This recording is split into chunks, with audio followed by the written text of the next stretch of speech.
Okay, welcome again to everybody. Just during these summer months, I mean, usually when we do these Bible talks, we're in a sort of a series, if you like. But at the moment, we're not in a series because it's it's summer and everything seems to kind of take a little bit of a break. And so I've been thinking, like across the course of a week, what will I share with you on Sunday? And like many of you, my eyes have been drawn to the crisis in Afghanistan over the last few weeks. So I wanted to speak about that, not about Afghanistan. I'm not an expert in Afghanistan. I've never been to Afghanistan. I don't know anybody from Afghanistan. So perhaps not about that, but about how we should be in response to some of these things. So whatever you think about the politics of the matter, I want to ask how we, as followers of Jesus, should respond to those things. We're not in control of the big political levers. The question is, what kind of people are we in response to things like that? But let me begin by telling you about what happened last time there was a kind of similar crisis, or a crisis that kind of broke into our consciousness in the same way. And that, of course, was the Syrian refugee crisis that began about 6 years ago. I think it was over the summer of 2015. And I'm going to speak about what we did as a church during that time and kind of reflect on it and then ask why we did that, and to ask on the basis of that what we might do in our current circumstances. So about that time, Becca and I were not leading the church. It was led by a couple called Dan and Isabella, but they happened to be on sabbatical at the time. And as those things were unfolding on our TV screens, and many of you will remember the images and the shocking images and the terrible stories sort of kind of bombarding us daily. A lot of people in the church were coming to us and saying we should do something. We should respond. What is our response? Which is a very good question, the right question. So Becca and I were trying to kind of make sense of this and pull something together. And our instinct was at the time that money isn't everything, if I could put it like that. Money isn't everything. I mean, money really does matter. Money really matters. But we also need to ask, on occasions like that and on occasions like this, how do we move from moments of generosity to being a people of generosity? How do we move from a generous moment to a generous life? How do we move from a person who in the immediate, in the kind of, as those images confront us and shock us, and we kind of have this kind of heart, pulling on our heartstrings, and so we do something, and then we get back to our ordinary lives. How do we begin to live fully generous lives? So we did raise some money. We certainly did raise some money, and we raised quite a bit of money. And I remember the trustees at the time agreed to kind of match what the church raised. So we had just a lump of money, and half we gave away to a charity working on the refugee route. But we said no, like half we're going to keep with us, so that we respond to our neighbours who are refugees. And that story rolled on. To be honest, sometimes it's difficult to spend money. I won't bore you with all of this in my volume, but there are lots of things we tried and didn't quite work, but eventually we started working with another local church to kind of get the local council, Greenwich Council, to fulfil a pledge that they had made to bring 20 families to Greenwich, the borough of Greenwich, under the Syrian refugee programme. So Greenwich had said they were going to do that, but then they kind of sat on their hands and did nothing about it.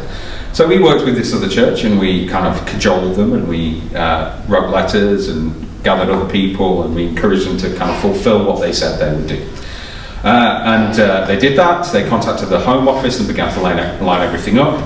They commissioned the local mosque to provide a kind of technical support for the families, and the local council also provided housing, which was really generous. That was really good of them. But none of those houses were furnished. So we eventually used some of that money to help furnish some of the houses. And you kind of go, well done. No great shakes about that. But I think the story goes deeper than that, and let me take you there. So the day came when the first two families arrived, and this is more or less 2 years after the crisis had been rolling out, so it took a lot of time. So 2 years later, December 2017, our little welcoming party was heading to Gatwick to meet the first two families that were arriving to be housed in Greenwich. And I was chatting to the vicar of the church we've been working with, and he was kind of breaking the news to me that we weren't invited on this little welcoming party, which I was like, fine. It's not about us, it's about them. But I did say, you have got some women going with you, haven't you? Because there'll be mothers and women there who will prefer there to be a woman that they can connect with. And you put the phone down and said, I'll get back to you in a minute, and it turned out they hadn't. Anyway, cut the long story short, Becca ends up going, Becca, my wife, who's upstairs in a minute, she went with the party to Gatwick. So the families came into arrivals, one of the mums broke down in tears. And Becca was just able to go to her and give her a hug.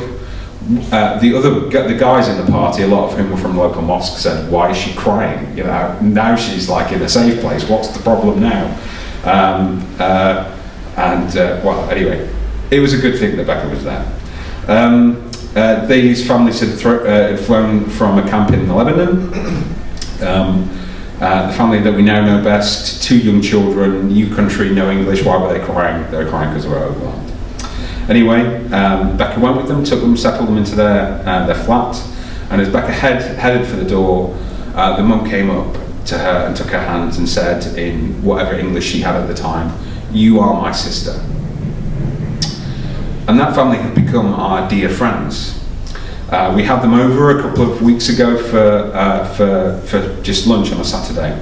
The year before, we had loads of the families over. Some of you were there actually at a barbecue at our house. There was like 80 people there. We were kind of overdoing it, but many of the Syrian families were there. Many of that 20 Syrian families, and it's not just us. They're now in relationship with those people. So the English club that I was talking about earlier, Emma helps on that, and others have helped on that as well. And that is connecting people in relationship to some of the people that we didn't even know, but who 5 years ago we said we need to reach out somehow and help the people that are in that situation. So it's not just a transfer of funds. I mean, sometimes you need to do that, right? Sometimes you need to transfer funds, like the money the surplus money in your bank account needs to go to the people that have no money. Sometimes you just need to do that. But it's not just that. There's now community with people who are victims of that conflict, and they are our neighbours. Another member of our church was able to spend some time with one of the older gentlemen who came with the families. He's in his 70s, but he's now struggling with prostate cancer. And he was able to sit with him and pray for him. Is the problem fixed? No. Is the Syrian conflict over? No. Did we give generously of ourselves? Yes. Could we give more? Yes. When I begin to talk about generosity, people start to worry, and I've had this quite often. When you begin to talk about generosity as a pastor in front of the church people, they start to think you're asking for money for the church. And sometimes I do ask for money for the church. But people are suspicious about churches and what they do with money. They are. It's just a fact. This talk isn't about that. It's not talking about tithing. It's not talking about giving to the church. But for a moment, let's consider it. Have you heard that phrase, "Go big or go home"? Right?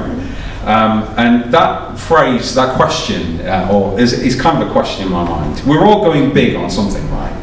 We're all extravagant about something. What is it that you are going big for? What are you prepared to be extravagant about? What are the things that draw you into passionate engagement? What do you empty your bank account for? What do you do? What's that thing you do? And everybody else looks around you and says, I have no idea why you're pouring money into that. I had a friend at university, and bearing in mind, university, you're not generally flush with money. I mean, in a sense you are. People are giving you money loaning you money cheaply to just kind of sit around and listen to lectures and do study and things like that. Anyway, my friend, what did he use his student loan for? He used to buy gold-plated audio cables for his stereo system. And I would be sat there saying, I don't know what you're doing. I mean, you're literally going without food in preference for your gold-plated audio cables. Whereas for me, food was definitely a priority with my student loan. Do you know what I'm saying? When I came in, I went down the supermarket and stocked up. But we all have something. We all have something which we're prepared to go big for. Jesus said, love your neighbour as yourself. Now, what is it, if that thing that we're prepared to go big for our own sake, what is it if we just loved our neighbour as much as that? And whatever it is for you, if you loved your neighbour as much as that, what would you do for them? I wonder if you're somebody who's kind of really like into their cars. I mean, I'm not that person, but I'm into other things. But you know, people go into extraordinary levels of debt to have the car of their dreams, and to have the car that they think they want. They really, really dig deep for it. Or it could be the house. It could be the house with the right location. Or it could be that you're that person that, you know, and I'm definitely not that person, who spent a lot of money on clothes. You spend a lot of money on looking good, and that's really important to you. I'm not diminishing that. I'm not saying that's a bad thing. But what would it be if you took that kind of attitude and loved your neighbour as much as yourself? You would take a loan out for the car. You would max out the credit card for the clothes. You would spend your student loan on gold-plated audio cables. What is it if you did all that for someone else? If you took a loan out for someone else in need, have you ever heard of anybody ever doing that? Of borrowing money for the benefit of someone else? So when it comes to giving, when it comes to generosity, it's like it takes an act of will to opt out for a kind of generosity that's primarily generosity for ourselves, and an act of will to opt into generosity for others. I want to take you to some scripture. This is from the Gospel of John. It's from chapter 12. 6 days before the Passover, Jesus came to Bethany, where Lazarus lived, whom Jesus had raised from the dead. Here, a dinner was being given in Jesus' honour. Martha served, while Lazarus was among those reclining at the table with him. Mary took out a pint of pure nard, an expensive perfume, and she poured it on Jesus' feet and wiped his feet with her hair, and the house was filled with fragrance from the perfume. But one of his disciples, Judas Iscariot, who was later to betray him, objected. Why wasn't this perfume sold and the money given to the poor? It was worth a year's wages. He did not say this because he cared about the poor, but because he was a thief. As keeper of the money bag, he used to help himself to what was put in it. Leave her alone, Jesus replied. It was intended that she should save this perfume for the day of my burial. You will always have the poor among you, but you will not always have me. This is the word of the Lord. So the Gospels record the life of Jesus from basically 4 different perspectives, each with a different kind of audience in mind, a different set of goals. They've chosen different events from the life of Jesus and they've put them in their little biography of Jesus, and they've offered them to others and said, I want to tell you about this guy. Here's some stories about him.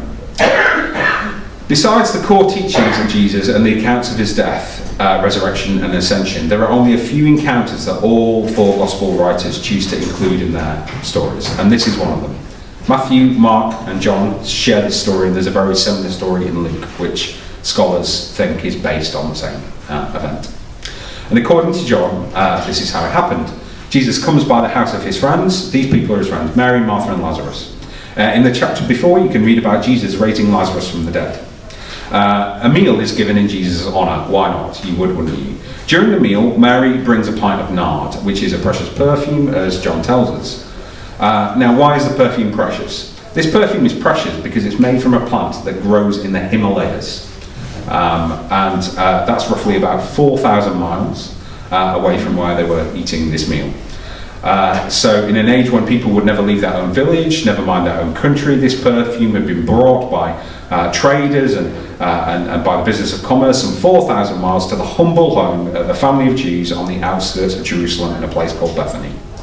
So Mary brings this perfume and she pours it out on Jesus. What is she doing? This is Mary emptying the bank account. Everything being poured out randomly. This is her cashing in the retirement plan. This is everything being poured out just on Jesus' feet.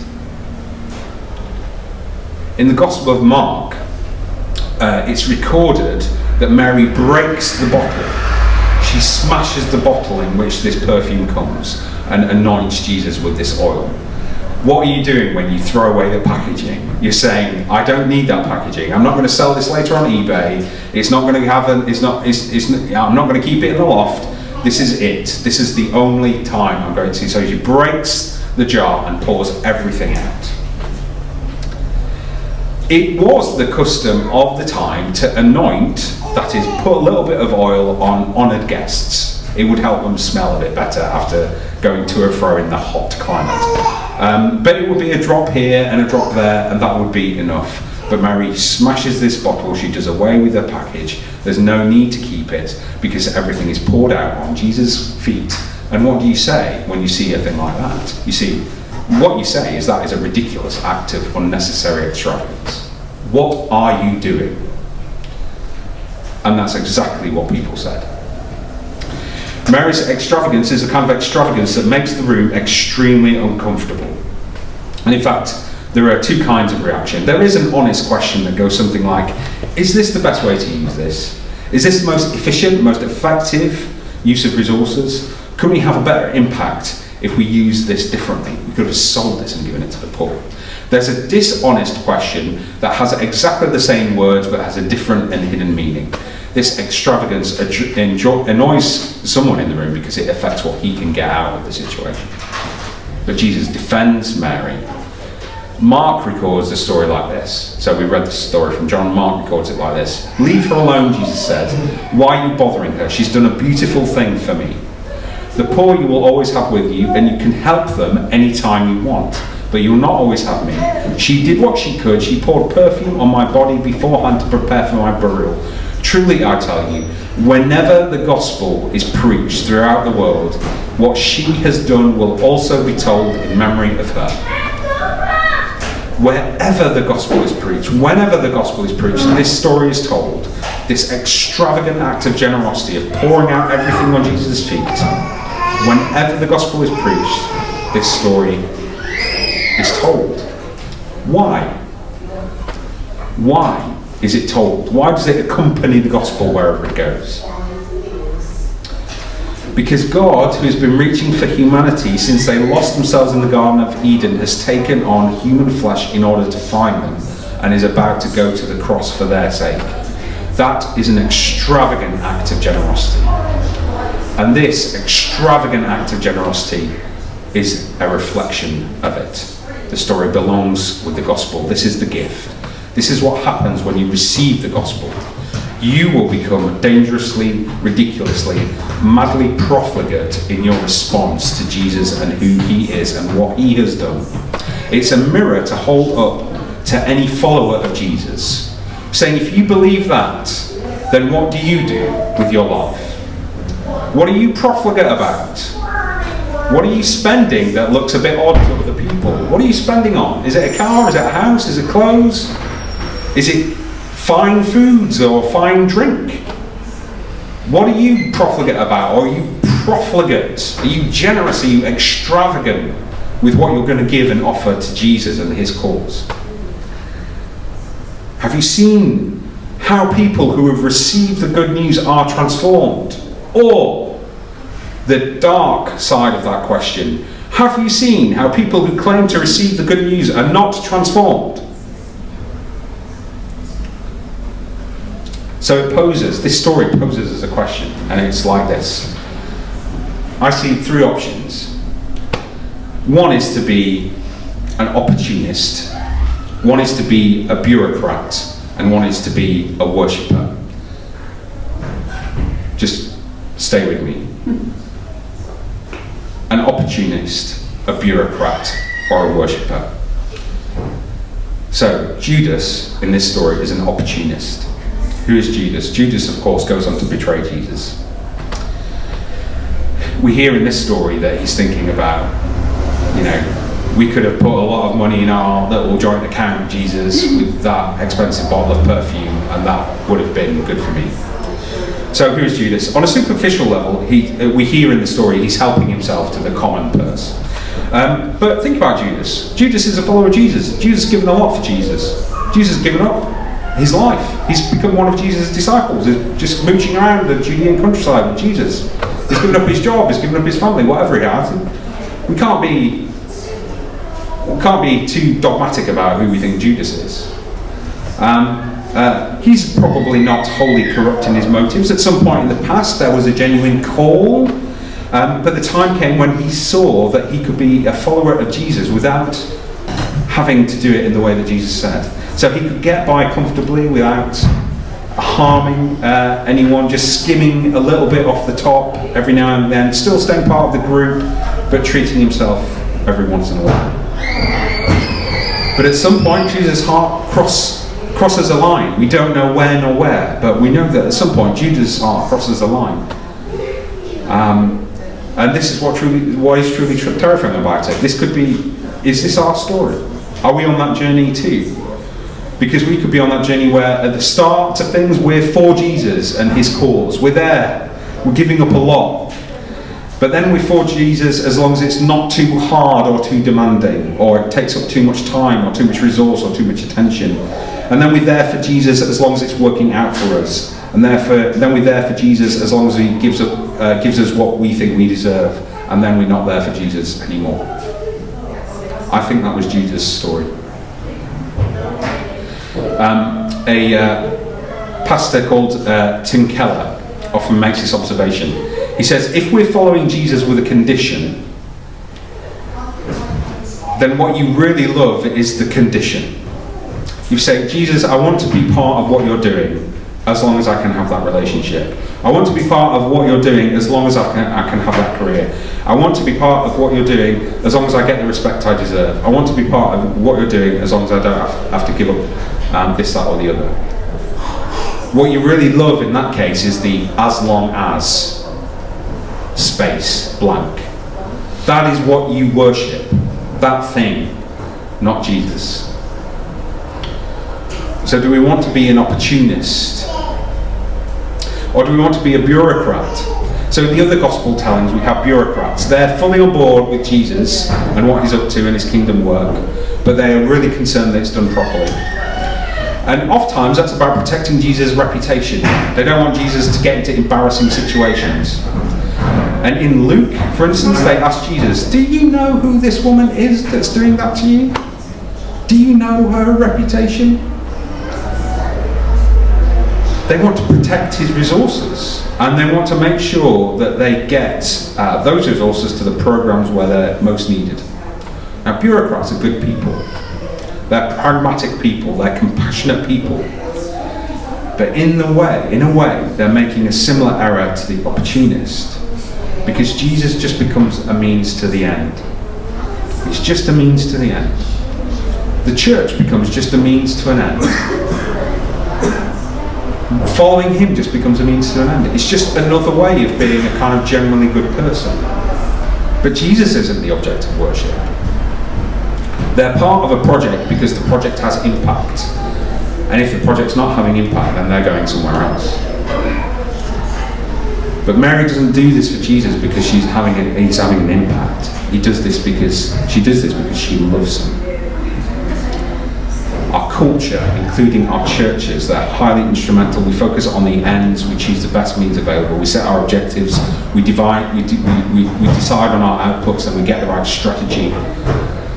We have to make ourselves accountable. I would say this very clearly. We make ourselves very accountable for the resources that we have and how we use them.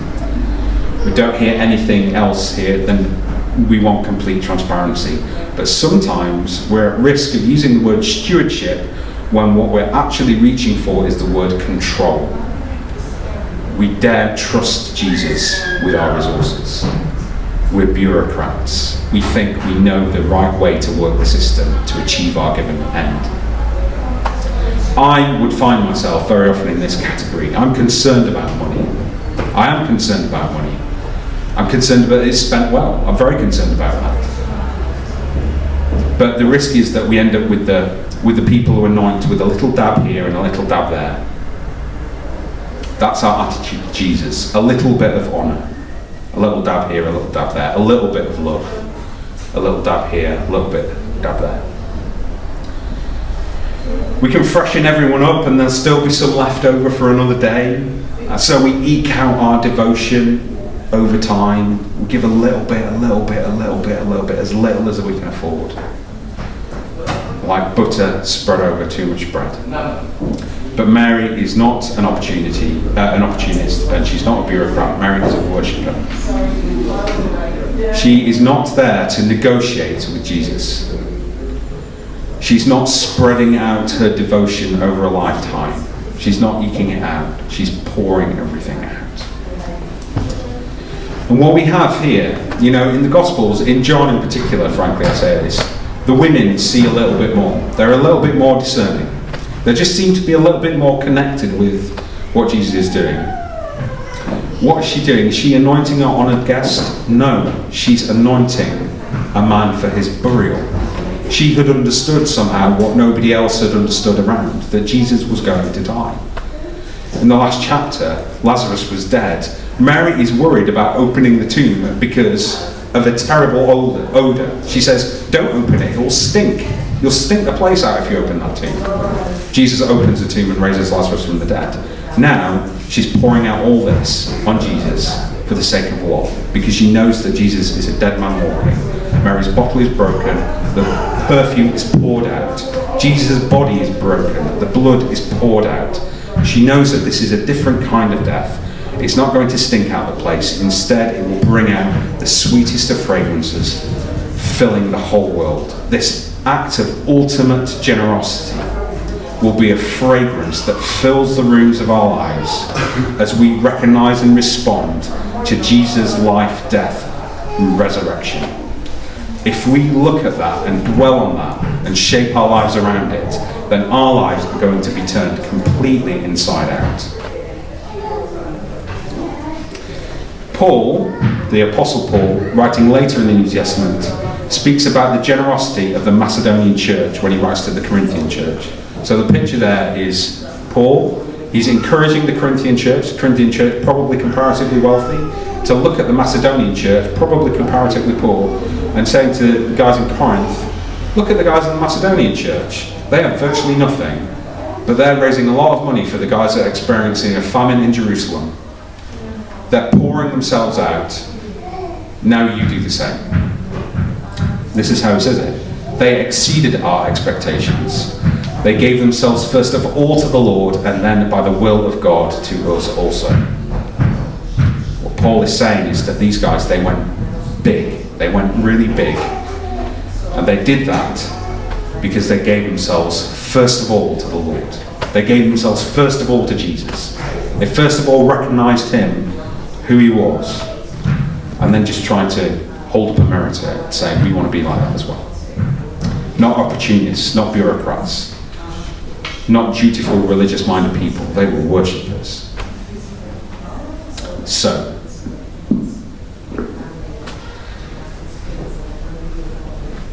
what do we do with all that? As Christians, we want to place ourselves alongside those early Christians, the Marys, the Macedonians of this world.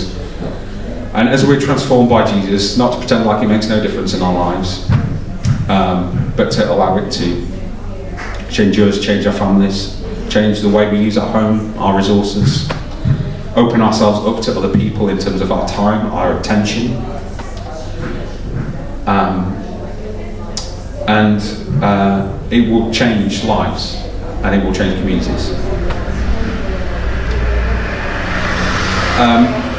Early on in the not early on in the Roman era, but in sometime after Jesus' life and ministry, the Roman Empire became Christian. And then there was another emperor called, I think it was Justinian. Anyway, Justinian was a pagan. pagan. That means he followed the old Roman gods, and he wanted to bring the empire back to that.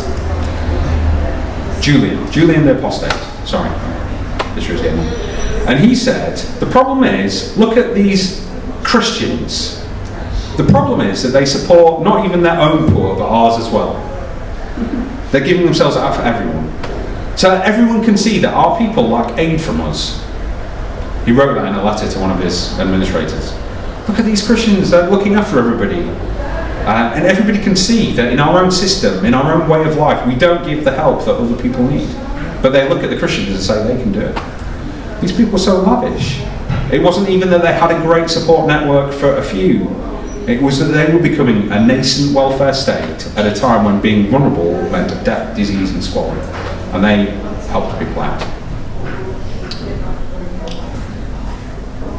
I want to read you a quote from a guy called John Tyson, who, this is a book called The Burden Is Light, which I really recommend. That's another thing at another time. What do you sense a calling to abandon? Have you been measuring out your devotion, dabbing God weekly through church attendance? Is Christ calling you to break the bottle of your life at his feet? Is it time to abandon measured passion and do something unreasonable? Maybe the bottle is your resources. Are you moved to give the largest gift you've ever given or bless someone in an unreasonable, extravagant way? Maybe the bottle is your time. Will you give up your precious margin to serve the poor or mentor young people? Maybe the bottle is your attention. Will you choose to turn off late night TV and read the Word? Or listen to worship music and turn your heart to God? Whatever it is, breaking the bottle is always worth it. For passion gets the attention of God. Mary breaking the bottle of the complacency of those around her. It was of such value to Jesus that he wanted this story to be told in all the world for all time.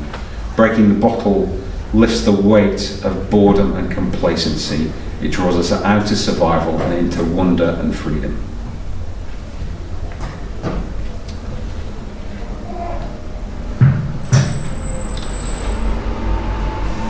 It's an amazing promise that in our lives we can be like a fragrance. We can be like that perfume, with the bottle smashed and broken. Maybe we should all try that this afternoon. We should go home and pick up a bottle of perfume, smash it on the floor and see what happens. That smell will just be everywhere. And I think that sort of happened with our Syrian story. I think that's how I would describe it. Yes, I would describe it. There was a kind of change in the atmosphere because of the generosity of the church and the way it's created a whole network of relationship. And I think I call that an answer to prayer, because we pray, your kingdom come, your will be done on earth as it is in heaven.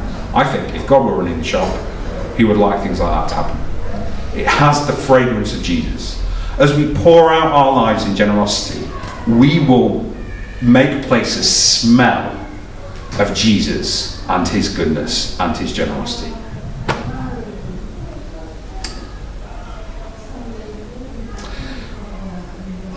I think that's everything you need from me. There's more, but another time.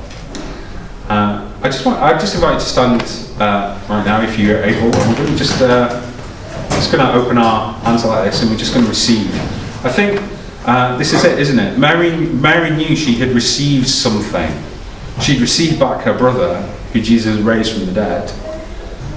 But she knew she'd received more. And that her life was transformed, first of all, by what she received through meeting Jesus.